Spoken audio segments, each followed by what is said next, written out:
এই কাহিনীর সমস্ত চরিত্র এবং ঘটনা সম্পূর্ণ কাল্পনিক। বাস্তবে জীবিত বা মৃত কোনো ব্যক্তি অথবা কোনো ঘটনার সাথে এর মিল থাকলে তা সম্পূর্ণ অনিচ্ছাকৃত এবং কাকতালীয়, ব্যবহৃত অপ্রাকৃতিক এবং অলৌকিক ঘটনাক্রম পরিবেশনার উপক্রম মাত্র। শুনছেন বাংলা গল্পের মেলা। আজকে আমরা শুনব জুজুর একটি গল্প। গল্প পাঠ করছে সাদমান।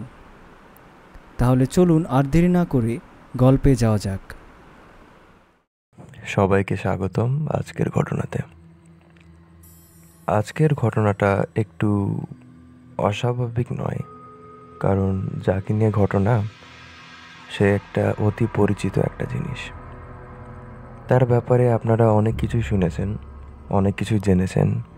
তার মধ্যে কিছুটা সত্য, আবার কিছুটা বানোয়াট। তবে বানোয়াট বা সত্য সেটা সম্পূর্ণ আপনার নিজের বিশ্বাসের উপরে যায়। তাই ঘটনাটা শুরু করছি। যেভাবে লেখা আছে সেভাবেই পড়ছি। সালটা ছিল 1955 সাল, সিলেটের শ্রীমঙ্গল জায়গাতে। ঘটনাটি আমার দাদির কাছে থেকে শোনা। তার সেখানে বিয়ে হয়েছিল। সেটা একটা টি স্টেট ছিল। আমার দাদি ছিল ময়মনসিংহ থেকে। তো এটা তার সর্বপ্রথম দেখা যে এত বড় একটা চা বাগান, সেখানকার পরিবেশ, সেখানকার মানুষ, সব কিছুই তার কাছে কেমন যেন নতুন নতুন লাগছিল। তার স্বামীর একটা ভাই ছিল, বড় ভাই। তাদের 9টা বাচ্চা ছিল এবং আর একটা পথের মধ্যে। তো এটা তার কাছে অনেক ইন্টারেস্টিং ছিল বিষয়টা, যে একটা ফ্যামিলিতে একজন মহিলা 9টা বাচ্চা এবং সে আরেকটা এক্সপেক্ট করছে অ্যান্ড অল দ্যাট। কারণ সেই সময়কার সে একটু মডার্ন টাইপের মহিলা ছিলেন। আমরা সকলে জানি যে 50 দশকের সময়ে যদি কেউ ইন্টার পাস করতো তাহলে পাশের গ্রাম থেকে অথবা পাশের শহর থেকে তার জন্য মিষ্টি নিয়ে আসা হতো। এখন অবশ্য চারিদিকে A+ ছড়াছড়ি। যাই হোক, সেদিকে আর না যাই। তো সিলেটে সেই চা বাগানের তার সংসারটা ভালো মতোই কাটছিল। সকালবেলা তার ভাবির বাচ্চাদের দেখাশোনা করা, স্বামী অফিসে যাওয়ার আগে তার জন্য খাবার নাস্তা তৈরি করে দেওয়া, নিজে একটু পড়াশোনা করা, বই পড়া, চা বাগানটা একটু ঘুরে আসা, ঠান্ডা ঠান্ডা মৌসুমে, সব কিছু তার কাছে ইন্টারেস্টিং লাগছিল। তো এরকমই একটা দিনে তার বাসায় কয়েকজন ভিখারি আসে। এরা স্বাভাবিক দেখার মতো ভিখারি ছিলেন না। তারা ছিলেন আফ্রিকান ট্রাইবের, মানে আফ্রিকান একটা গোষ্ঠীর একটা বংশধর। সে সময় আমাদের বাংলাদেশে তাজিকিস্তান, উজবেকিস্তান, আফ্রিকা, অস্ট্রেলিয়া বিভিন্ন জায়গা থেকে লোকজন আসতো, ভিজিট করতো। তো তাদের মধ্যে এরা ছিল ভিখারির একটি দল। তাদের পোশাক আশাক কেমন জানি একটু আলাদা আলাদা, কিছুটা জঙ্গলি ভাবের। কানের মধ্যে বড় বড় রিং ঢুকানো, চোখের মধ্যে কাটা ঢুকানো, মানে সচরাচর মানুষের থেকে দেখতে তারা আলাদা। তারা হালকা হালকা বাংলা পারতো, কিন্তু সম্পূর্ণ বাংলা নয়। সেই হালকা হালকা বাংলা দিয়ে তারা ভিক্ষা করছিল। তো এ কথা শুনে আমার দাদির বাসার মানুষজন তাদেরকে কিছু পয়সা কড়ি দেয়, কিন্তু তারা পয়সা কড়ি নিবে না। তারা খাবার নিবে, ভাত নিবে, এটা ওটা নিবে। কিন্তু আমার দাদির সেই পরিবার খাবার তারা দিতে চায়নি, তারা রিফিউজ করছিল। তারা বলছিল যে টাকা কড়ি নাও, নিয়ে তাড়াতাড়ি ভাগো। মনে হয় সেই সময় পরিস্থিতি ওরকমই ছিল। গ্রামের মধ্যে এরকম একটা রিউমার চলছিল যে তারা এই সকল চাল ডাল নিয়ে গিয়ে বাজারে বিক্রি করে টাকা উপার্জন করে এবং তথাকথিত দামের থেকে বেশি দামে বিক্রি করে। এবং আরেকটা কথা চলছিল যে সেই সময় সিলেটের ওই সাইডে কিছু জঙ্গলি মানুষজন থাকতো যারা একটু ডাকাতি স্বভাবের। ওদিকে যদি লোকজন যেত তাহলে তাদেরকে ডাকাতি বা হামলা বা এরকম কিছু একটা করতো। তো অনেকে ভাবতো যে তারা এই সকল খাবার নিয়ে গিয়ে ওই সকল ডাকাতদেরকে দেয়। তো এখন তাদেরকে তারা খাবার দিতে চাইতো না। কিন্তু সে আফ্রিকান ট্রাইবের লোকজনেরা খাবার নেওয়া ছাড়া যাবে না। এখন আমার দাদির সেই ভাবিটা, যার 9টা সন্তান, তিনি একটু বদমেজাজি টাইপের ছিলেন। তো এত শোরগোল হওয়ার জন্য তার মেজাজটা বিগড়ে যায় এবং হিট অফ দ্য মোমেন্টে তিনি তাদের গায়ে খাবার ছুঁড়ে মারেন যে নাও। এবং এই কাজ করার জন্য তারা নিজেদের অনেক অপমানিত মনে করে এবং তাদেরকে অভিশাপ দেয় রাগান্বিত চোখে যে জুজু আসবে এবং তোমার বাচ্চাদেরকে খেয়ে ফেলবে। এটা শোনার পরে তার স্বামী, মানে যার হচ্ছে 9টা সন্তান, রেগে গিয়ে তাদের মধ্যে একজনের গায়ে হচ্ছে লাথি মারে, মানে যে অভিশাপ দিচ্ছিল তার বুকের উপর সোজাসুজি লাথি মারে। স্বাভাবিক ব্যাপার, কেউ যদি তার সন্তানকে নিয়ে এরকম কথাবার্তা বলে, কোন বাবা মাই হচ্ছে চুপচাপ থাকবে, তাই না? তো সব কিছু শেষ হয়ে গেল, একটু হালকা পাতলা হুলস্থুল হলো এবং সবাই সবার গন্তব্যে চলে গেল। সেই দিনের পর থেকে ওই গ্রামের বাচ্চাগুলো ধীরে ধীরে হারাতে শুরু করলো। সবাই থানায় গিয়ে অভিযোগ করা শুরু করলো এবং থানার লোকজনেরা হুলস্থুল হয়ে গেল সবাইকে খুঁজতে। অনেকদিন পার হয়ে যাচ্ছে, 1 সপ্তাহ পার হয়ে যাচ্ছে, কাউকে খুঁজে পাওয়া যাচ্ছে না। এখন এরকম অবস্থার জন্য বাবা মারা তার বাচ্চাদেরকে বা সন্তানদেরকে আর বাইরে খেলাধুলা করতে দিচ্ছে না, আর এদিকে পুলিশেরাও লেগে আছে ওই বাচ্চাগুলোকে খোঁজার জন্য। এখন এই সকল কিছু হচ্ছে, আর ফেব্রুয়ারির মাঝখানের দিকে আমার দাদি ওই ভাবির হচ্ছে একটা বাচ্চাকে খাবার খাওয়াচ্ছিল। সেই দিনকে মাছ রান্না হয়েছিল এবং ওই বাচ্চাটা মাছ খেতে পছন্দ করে না এবং সে হচ্ছে সব থেকে কনিষ্ঠ, মানে সব থেকে ইয়াংগেস্ট বাচ্চা। তো খাবারটা রাতের খাবার ছিল এবং সে খাবে না। তো আমার দাদি তাকে খাওয়ানোর জন্য একটু হালকা ভয় দেখিয়ে বলল যে খেয়ে নাও, না হলে জুজু আসবে। তো একটু ভয় পেয়ে গেল বাচ্চাটা এবং খেতে শুরু করলো। এটা স্বাভাবিকত একটা সিম্পল স্ট্র্যাটেজি যেটা আমাদের বাবা মারা করতেন, যে ভাতটা খেয়ে নাও, নাহলে ডাকাত আসবে, ছেলে ধরা আসবে। তো তিনিও সেভাবে এটা ব্যবহার করলেন, জুজুর নামটা ব্যবহার করলেন। ওই রাতে আমার দাদির স্বপ্নে একটা আজব ঘটনা ঘটল। তিনি দেখলেন যে যে একটা লোমশ টাইপের একটা প্রাণী, গায়ে প্রচুর লোম, দাঁত বড় বড় এবং চোখ লাল, ঘর ঘর ঘর ঘর করে আওয়াজ করছে এবং মাছ খাচ্ছে। ওই মাছই খাচ্ছিল যে মাছটা তাদের রাতের বেলা রান্নার সময় ওই বাচ্চাকে খাওয়ানো হচ্ছিল। সে হাতে একটা প্লেট ধরেছিল এবং প্লেটের উপর 3টা মাছ ছিল এবং 3টা মাছ সে কামড়িয়ে কামড়িয়ে খাচ্ছে এবং তাকে দেখাচ্ছে। এরকম একটা খারাপ স্বপ্ন দেখলে তো যে কেউ ঘুম ভেঙে উঠে যাবে। তো সে উঠে গেল এবং একটু স্বস্তির জন্য বারান্দায় হাঁটাহাঁটি করলো এবং বারান্দায় হাঁটাহাঁটি করার সময় তার বাসাটা যেহেতু চা বাগানের পাশে, তো বাতাসও বেশি হচ্ছিল, চা বাগানের গাছগুলো দুলে দুলে যাচ্ছিল, কিন্তু স্বাভাবিকভাবে দুলছিল না। এক জায়গাতে এমন একভাবে মানে গাছগুলো নড়ে উঠলো যে বোধহয় তার ভিতর দিয়ে কিছু বড় একটা জিনিস দৌড়ে চলে গেল। তো যেহেতু সে সময় শিয়াল, কুকুর, এমনকি চিতাবাঘও দেখা যেত, তো তিনি সেটা অত অগোচরে না নিয়ে তার রুমের মধ্যে ঢুকে গেলেন, যে যদি আসলে চিতাবাঘ হয় তাহলে তারও তো একটা সেফটির ব্যাপার আছে। তো তিনি ধীরে ধীরে প্রোক্রাস্টিনেট করতে শুরু করলেন এই বিষয়টা নিয়ে এবং তার হাজবেন্ডকে জানালেন। তার হাজবেন্ড বলল যে এটা স্বাভাবিক হতে পারে, যেহেতু মাঝখানের দিকে অনেক বাচ্চা হারিয়ে যাচ্ছে গ্রাম থেকে, আর আমাদের বাসায় হচ্ছে সে আজব প্রকৃতির ভিখারিরা এসে একটা ঘটনা ঘটিয়ে গেল। কিন্তু এই সকল কথা শুনেও তার কেমন জানি আজব লাগছিল, সে একদম ভয়ে জর্জরিত ছিল। তো তার হাজবেন্ড তাকে একটা হুজুরের কাছে নিয়ে গিয়ে একটু পানি পড়া এবং একটু ঝাড়ফুঁ দিয়ে তাকে একটু শান্ত করলো। কিছুদিন পরে গ্রাম থেকে হঠাৎ করে 2টা বাচ্চা, মানে একই পরিবারের 2টা বাচ্চা হারিয়ে গেল, তাও আমার দাদির পাশের বাসা থেকে। এবং স্বাভাবিকভাবে ঘটনাটা পুলিশকে জানানো হলো এবং পুলিশ তাদেরকে খোঁজা শুরু করে দিল। তো সন্ধ্যার দিকে পুলিশ তাদেরকে খুঁজে বের করে বাসায় নিয়ে আসলো। বাচ্চা 2টাও সকাল থেকে সন্ধ্যা পর্যন্ত কিছু খায়নি, তাদের মুখ শুকিয়ে গিয়েছিল, ঠোঁটও শুকিয়ে গিয়েছে, দেখে মনে হচ্ছে যে তারা 1 ফোঁটা পানিও পান করেনি। কিন্তু এইদিকে আমার দাদি আবার সেই স্বপ্নের কথা মনে করলেন, যে আমি স্বপ্নে দেখেছিলাম 3টা মাছ যেটা ওই লোমশ প্রাণী খাচ্ছে। তো এইদিকে তো হচ্ছে 2টা বাচ্চা হারিয়ে গিয়েছিল, তারা আবার ফেরত আসছে।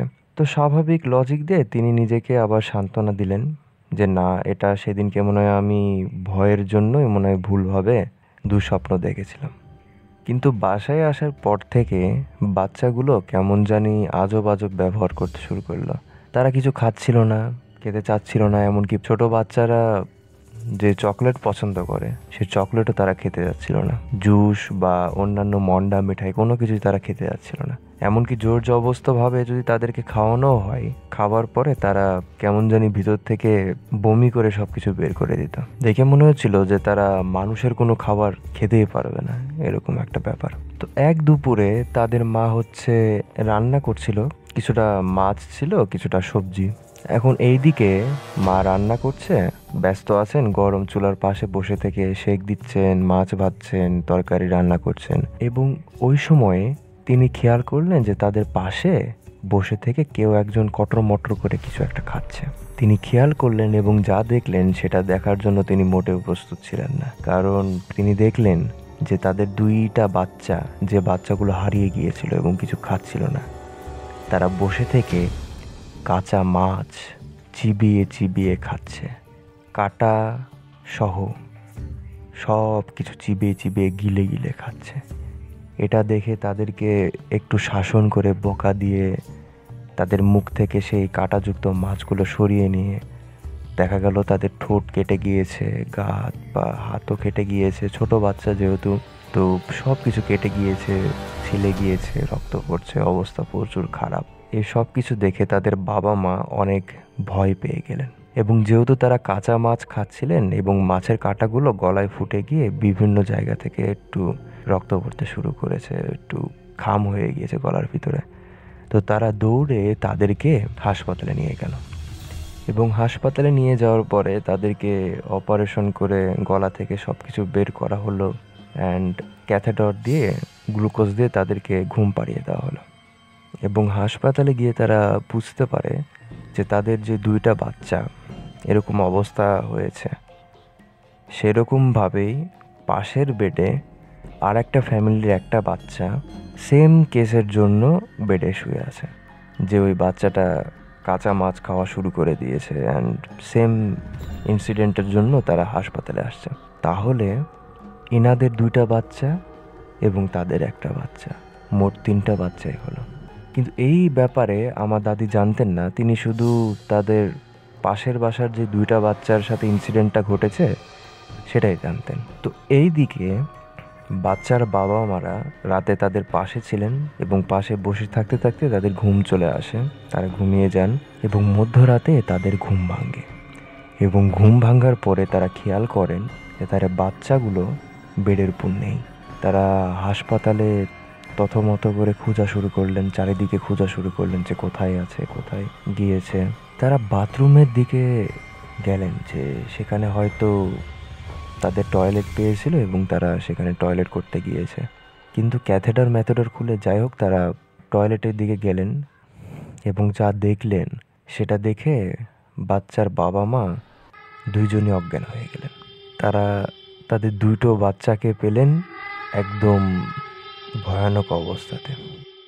তারা দেখলেন যে বাচ্চা 2টো পড়ে আছে এবং তাদের হাত পা মুখ গলা কিছু জংলি জাতীয় জিনিসে খেয়ে নিয়েছে এবং তাদের মরদেহ পড়ে আছে।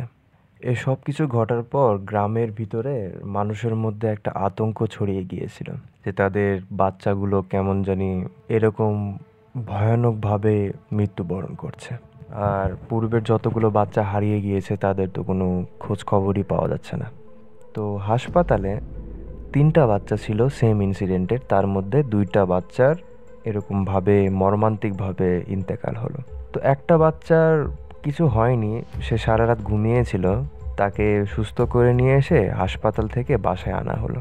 তো আমার দাদি তার স্বপ্নের সাথে কিছুটা মেলানোর চেষ্টা করলো এবং তিনি তার হাজবেন্ডকে আবার বোঝানোর চেষ্টা করলেন যে দেখো, আমি আমার স্বপ্নে 3টা মাছ দেখেছিলাম এবং এখানে বাচ্চাও 3টা, তার মধ্যে 2টো মারা গিয়েছে খুব বাজেভাবে এবং এই বাচ্চাকেও একটু গার্ডে রাখা দরকার।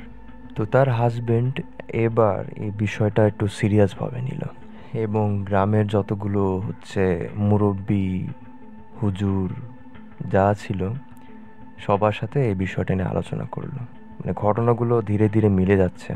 সর্বশেষ যে বাচ্চা তাকেও একটু দেখাশোনা করতে হবে, কারণ যদি এই জিনিসটা আক্রমণ করে তাহলে যেন তারা সেফগার্ড দিতে পারে।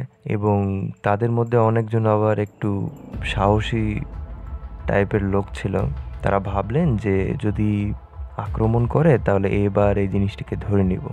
এই গল্পটা পড়তে গিয়ে আমার নিজের মনে হচ্ছে যে আমাদের পূর্বের যারা লোকজন ছিলেন তারা আসলে অনেক সাহসী ছিলেন। কারণ এখন তো আমাদের চারপাশে অনেক দালান কোঠা, অনেক বিল্ডিং, জঙ্গল টঙ্গল তো আর নাই, কিন্তু সে সময় তো এই অবস্থা ছিল না। সে সময় তাদেরকে বিভিন্ন জিনিস সার্ভাইভ করে টিকে থাকতে হতো। তো যাই হোক, গল্পে আবার ফিরে যাই। সে বাচ্চাকে অনেক গার্ডের সাথে রাখা হলো। এভাবে 1 দিন 2 দিন চলে গেল। গ্রামে আর কোনো বাচ্চা হারালো না। পূর্বের যেরকম এক একটা বাচ্চা হারাতে শুরু করেছিল সেটা আস্তে আস্তে কমতে শুরু করলো। তো ধীরে ধীরে মানুষজন ভাবতে শুরু করলো যে যে সমস্যা মনে হয় আস্তে আস্তে শেষ হয়ে যাচ্ছে, তাই আমাদেরও একটু ইজি হওয়া দরকার। তো তারা তাদের স্বাভাবিক জীবনযাপনে ফেরত গেল এবং আমার দাদিও তার স্বাভাবিক জীবনযাপনে চলে গেলেন। তিনি আর রাতে এরকম ভয়ানক স্বপ্ন দেখছেন না, আর কোনো সমস্যা হচ্ছে না, তার ভয়ও করছে না, এবং তিনি এখন অন্তঃসত্ত্বায় অবস্থায় আছেন। কিন্তু তিনি অনেক আনন্দে আছেন এবং এক্সাইটেড, কারণ এটা তার প্রথম সন্তান। তো তিনি অনেক এক্সাইটেড। কিন্তু এক রাতে হঠাৎ করে এলাকার লোকজন সবাই চিল্লাপাল্লা করতে শুরু করে দিল। সবাই বাইরে বের হলেন।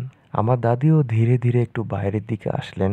দেখলেন যে অনেকজন মানুষ এক জায়গাতে জড়ো হয়ে তারা হঠাৎ করে জঙ্গলের দিকে দৌড় দিল। তিনি জিজ্ঞাসা করলেন যে কি হয়েছে। তো তিনি জানতে পারলেন যে ওই একটা বাচ্চা যেটা বাকি ছিল, তার মা তাকে উঠোনে বসে ভাত খাওয়াচ্ছিল। তো ভাত খাওয়ানোর এক পর্যায়ে বাচ্চা পানি খেতে চাইলে গ্লাসে পানি ফুরিয়ে গিয়েছিল। তো তার মা রুমে গিয়ে পানির জগ নিয়ে আসতে গেল। ওই সময় দেখে যে একটা লোমশ কিছু একটা নেকড়ে বাঘের মতো একটা জিনিস তার বাচ্চাকে ধরে জঙ্গলের দিকে দৌড় দিয়েছে। তো এদিকে গ্রামের লোকজন সেই জঙ্গলের দিকে দৌড় দিল। সেই আগের আদিম যুগে টর্চ লাইট হাতে, কিছু বর্ষা বল্লম, আর সিলেটের যতগুলো আদিবাসী ওই সাইডে ছিল তারা তাদের চাকু, এবং যে সকল বড় বড় লোকজন, জমিদার বাড়ির লোকজন, তারা বন্দুক টন্দুক সবকিছু নিয়ে ধাওয়া করলেন জঙ্গলের দিকে। তো চারিদিকে খোঁজাখুঁজির পরে তারা দেখলেন যে চা বাগানের একটা অংশ দিয়ে গাছগুলো চারিদিকে ছড়িয়ে আছে। দেখে মনে হচ্ছে কোনো একটা প্রাণী সেদিক দিয়ে দৌড় দিয়েছে, এবং রাস্তার মধ্যে যতগুলো চায়ের গাছ পেয়েছিল সবগুলো ভেঙ্গে দমড়ে মুচড়ে গিয়ে গেছে। তো তারা সেই পথেই দৌড়ানো শুরু করলো। তো দৌড়ে দৌড়ে শেষের দিকে এক পর্যায়ে তারা একটা জায়গা পেল, যে জায়গাতে বিশাল করে একটা গর্ত খোঁড়া আছে, এবং সেখান থেকে প্রচুর গন্ধ বের হচ্ছে, কেমন জানি মরা লাশের গন্ধ।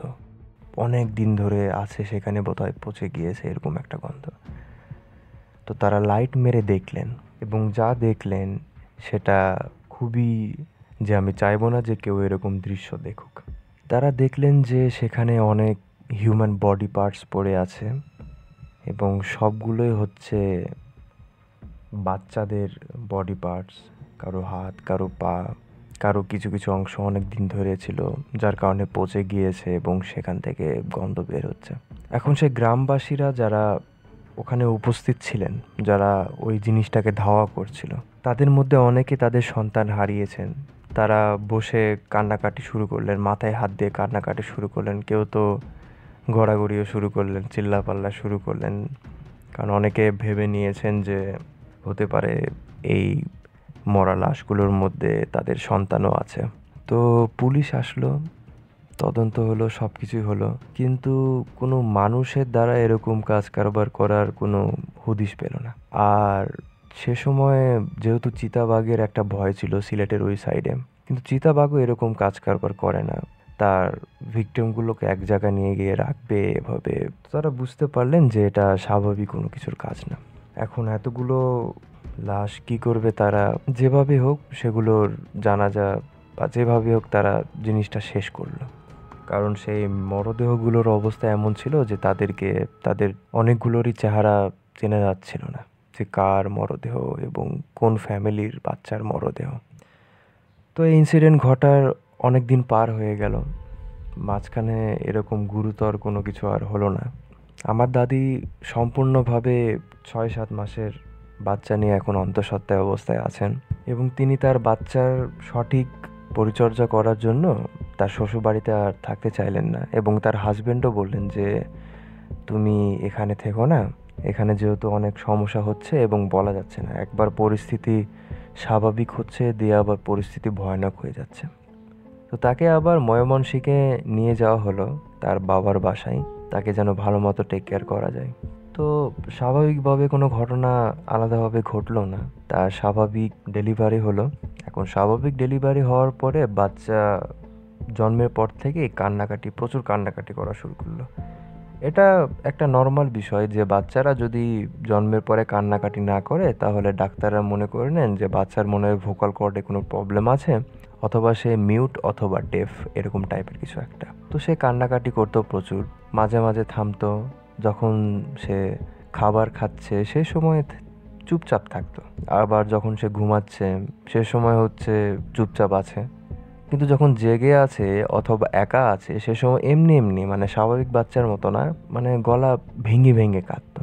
তো আমার দাদির ভাগ্য ভালো ছিল যে তার মা এবং তার বাবা সে বাচ্চার খেয়াল রাখতে অনেক সাহায্য করছিল। তো এভাবে চলতে চলতে বাচ্চার বয়স 2 বছর হয়ে গেল।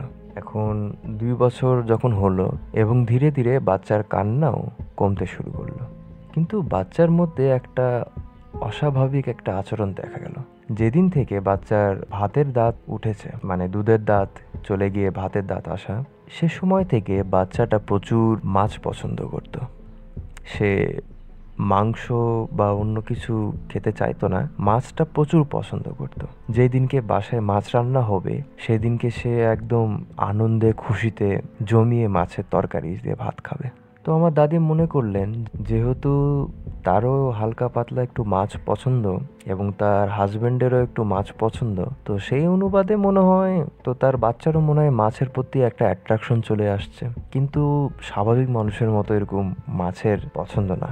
বাচ্চারা যেমন বাজার থেকে খেলনা নিয়ে আসলে যেরকম আনন্দ হয়, যেরকম এক্সাইটেড হয়, সেরকমভাবে বাসায় যেদিনকে মাছ রান্না হতো তার বাচ্চাও ওরকম এক্সাইটেড হতো। তো একদিন আমার দাদির বাবা মা তাকে বলে যে তোর আন্টির যে ছোট বাচ্চা তার মুসলমানির দাওয়াত দিয়েছে, চল গিয়ে ঘুরে আসে। তো ঠিক হয় যে পুরো ফ্যামিলি মিলেই যাবে, কিন্তু এইদিকে আমার দাদির যে বাচ্চা সে কোনো মতেই যাবে না, সে বাসাতেই থাকবে, কান্নাকাটি চিল্লা পাল্লা সব কিছুই করছে। এখন এমতো অবস্থায় আমার দাদির ছোট বোন বলে যে তোমরা যাও, আমি এদের দেখাশোনা করছি, সমস্যা নেই। তো তারা রওনা দেয় দাওয়াত খেতে। তো দাওয়াত খাওয়া শেষ করে তারা বাসায় এসে দেখে আমার দাদির ছোট বোন, যাকে রেখে যাওয়া হয়েছিল বাচ্চাগুলোর দেখাশোনা করতে, সে মেঝেতে সেন্সলেস হয়ে পড়ে আছে এবং আমার দাদির বাচ্চা তাকে জাগানোর চেষ্টা করছে। তো তার মুখে পানি দেওয়া হলো এবং পানি দিয়ে তাকে জাগানোর পরে জিজ্ঞাসা করা হলো যে কি হয়েছে। তো যে ঘটনা তার মুখে শুনলো সেটার জন্য আসলে কেউই প্রস্তুত ছিল না। আমি বারবার প্রস্তুত ছিল না কথাটা ব্যবহার করছি, কিন্তু এই যে ইনসিডেন্ট যেটা ঘটেছে সেটা পড়ার জন্য আমি নিজেই প্রস্তুত ছিলাম না। তার বোনের কাছে থেকে শোনা হলো যে সে রান্নাঘরে মাছ রান্না করছিল এবং আমার দাদির যেই ছোট বাচ্চা তাকে খেলনা দিয়ে খেলতে বসিয়ে দিয়েছে এবং তার নিজের যে বাচ্চাটা সেটা হচ্ছে প্রায় 3 থেকে 4 মাসের হবে, তাকে বিছানাতে শুইয়ে রেখে আসছিল এবং তার মুখে হালকা একটু ফিডার ধরিয়ে দিয়েছে, সে ফিডার চুষে চুষে খাচ্ছিল। আর আমার দাদির যে বাচ্চাটা সে বসে থেকে কার সাথে জানি কথা বলছে। তো শুরুর দিকে তিনি মনে করলেন, মানে আমার দাদির যেই ছোট বোন, তিনি মনে করলেন যে হতে পারে বাচ্চারা এমনি খেলাধুলার সময় কয়েকটা ইমাজিনারি ফ্রেন্ড বানিয়ে ফেলে, ছোট বাচ্চাদের সেই তাদের একটা ব্যাপার। কিন্তু ধীরে ধীরে ওই বাচ্চার কথাবার্তা শুনে মনে হলো যে সে আসলেই একটা জীবন্ত মানুষের সাথে কথা বলছে বা একটা জীবন্ত কিছুর সাথে। তো তিনি দেখতে গেলেন যে আসলে বাসায় কেউ আবার চলে আসেনি। তো দেখলো যে ওই বাচ্চাটা বসে থেকে এমনি কথা বলছে, খেলছে। তো তাকে গিয়ে জিজ্ঞাসা করলো যে তুমি কি কারোর সাথে কথা বলছিলা, কার সাথে কথা বলছিলা? তো বাচ্চাটা বলল যে আমি আমার একটা নতুন বন্ধু বানিয়েছি, তার সাথে কথা বলছি। তো তিনি জিজ্ঞাসা করলেন, আচ্ছা তোমার বন্ধুটার নাম কি? তো বাচ্চাটা বলল, আমার বন্ধুর নাম হচ্ছে জুজু।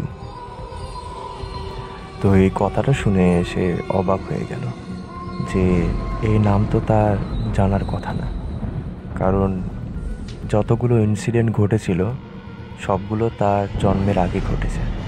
তাহলে এই নামের ব্যাপারে সে জানলো কিভাবে? তো সে বাচ্চাটা তাকে বলল যে আন্টি আন্টি, আপনাকে সে কিছু একটা বলতে চায়। তখন সে বলল যে আচ্ছা, কি বলতে চাই? তখন সে বাচ্চাটা বলল যে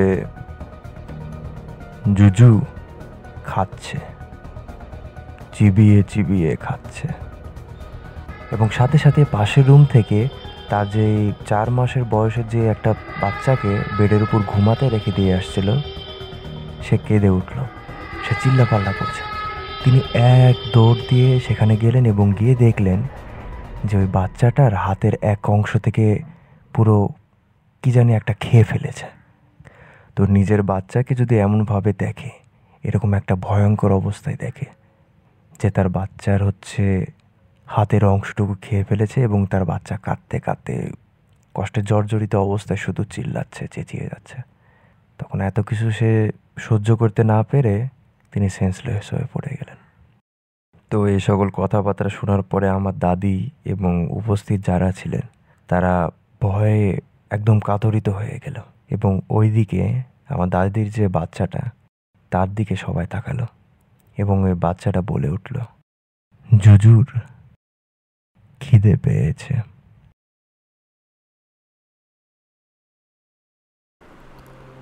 কেমন লাগলো আমাদের আজকের গল্প?